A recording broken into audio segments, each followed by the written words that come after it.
Hey, it's Tesla Canuck here. So I'm feeling pretty fortunate here. Actually, I don't know if fortunate is the right word, but this is the second snowstorm in 2 days. So I'm going to get to some of the testing that I wasn't able to do the other night. The first thing I want to test here in these conditions, as you can see, hopefully the camera is picking this up. The snow is coming down quite heavily at this point. You can see that the highway is starting to become snow covered. So the first test I want to do right now is I want to see if I can engage autopilot. All right, let's give this a shot. Okay, as you probably heard the beeps, autopilot is not going to engage in these weather conditions, although I do see the lines. It is showing me the lines of the road. So I'm going to try this one more time. Nope, autopilot definitely will not engage.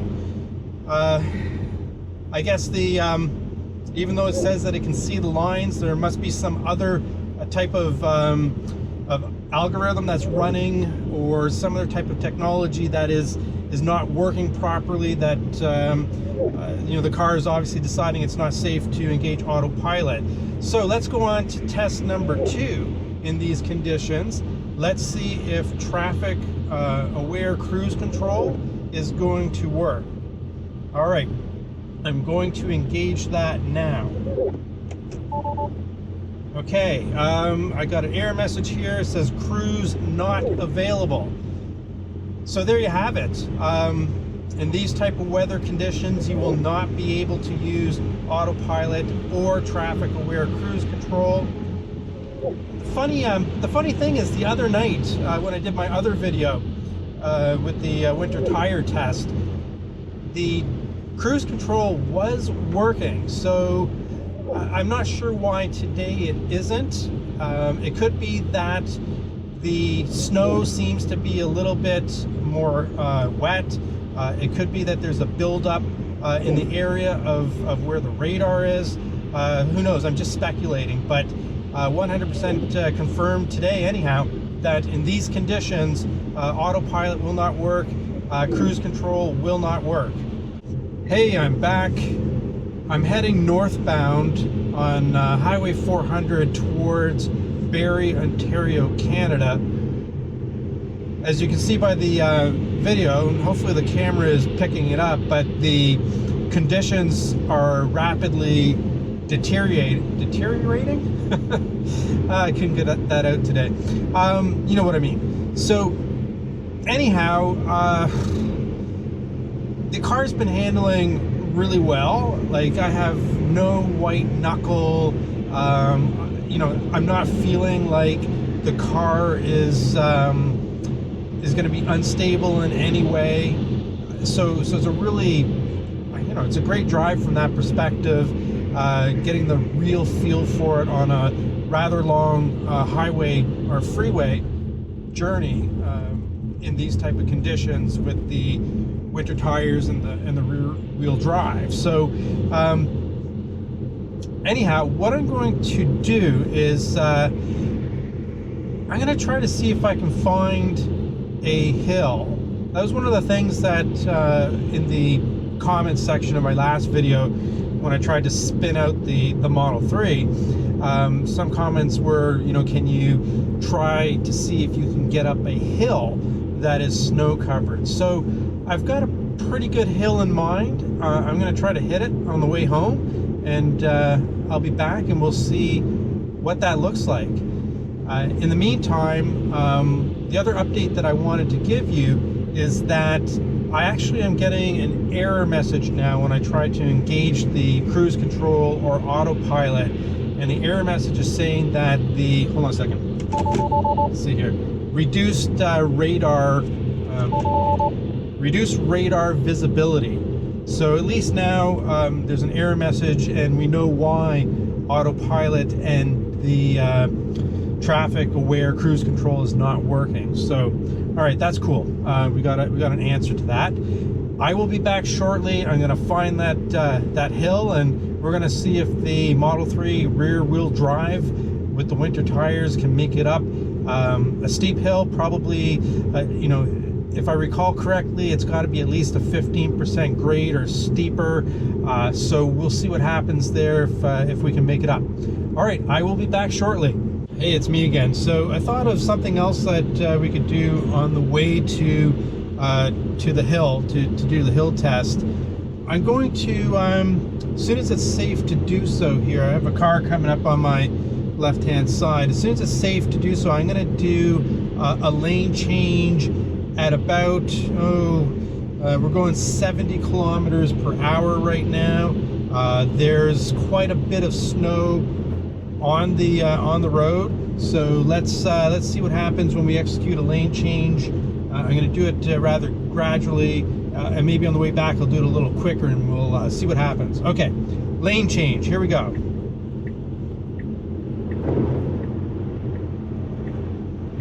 Okay, so basically, I'm not sure if the mic is going to pick that up on the camera, but the tires just chewed right through that snow, no problem whatsoever. So let's we're going about 75 kilometers an hour. Let's kind of make a quicker lane change and see what happens.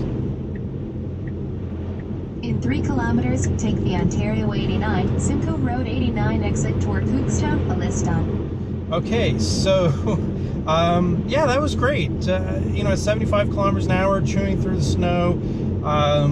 There's probably not ice underneath this snow. It is 0 degrees Celsius right now, which is about 32 degrees Fahrenheit. You know, so I think if it was maybe -5 or you know, colder than that, there could be ice, and maybe there'd be a different result to changing lanes quickly like that. But anyhow, it's good to know that these tires really chew through the snow like that. I'm quite pleased. All right, so now I'm on my way to the hill. We're going to do the hill test. I'll be back momentarily. Hey, it's me again. So obviously we're not at the hill yet, but I thought of another test. There's no cars around me, so I'm going to try this. I'm going about 70 kilometers an hour. I'm going to hammer it. I'm going to see if I can get the rear end to slip. Let's see what happens. So we are now up at 90 kilometers an hour. I could feel a little bit of slippage, but by no means did it feel at any point like it was actually going to fishtail.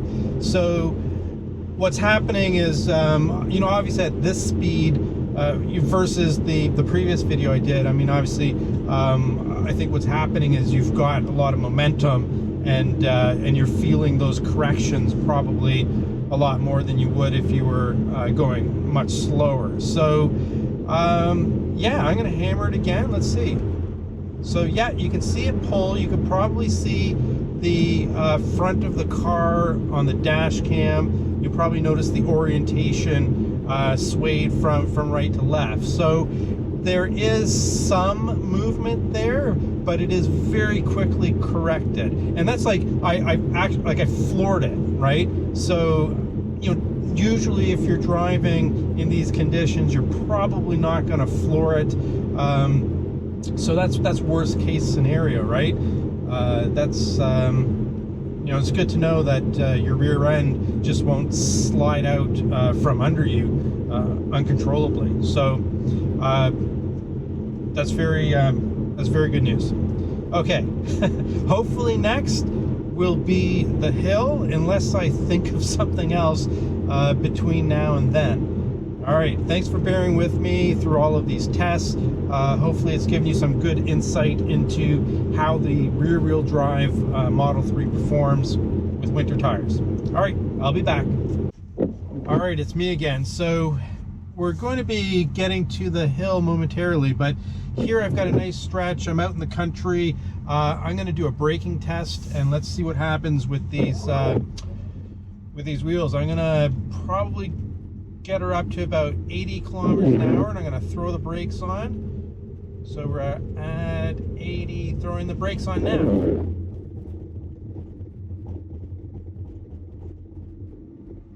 All right, So this is all going to be anecdotal, obviously, because I don't have a measuring tape, you know, to be very scientific about how long that took to stop or how many feet. I can tell you what it felt like.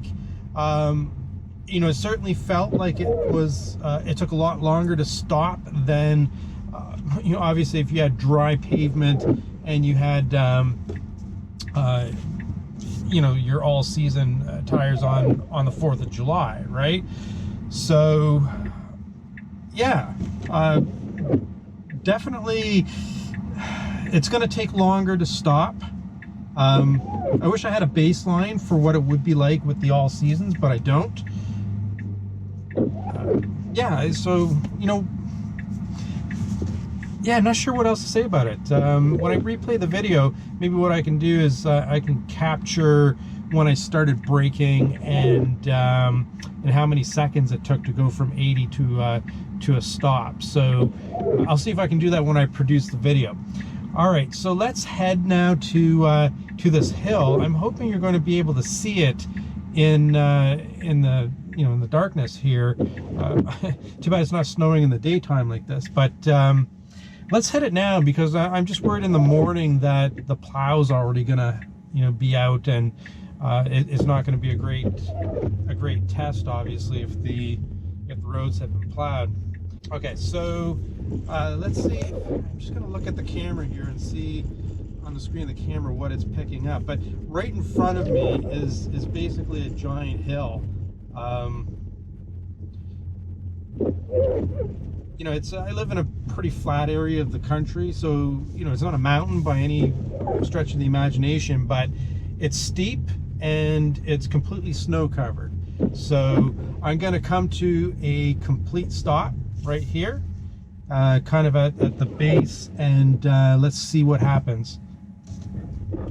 Oh, okay, so yeah, it seems to, it didn't move forward. The wheels kind of spun a bit, and I didn't move. I'm going to give this another try. A little bit more softly this time. Okay, so we're moving. I'm going to give it a little bit more. I'm going to hammer it. Okay, I'm hammering it. It's all the way down to the floor.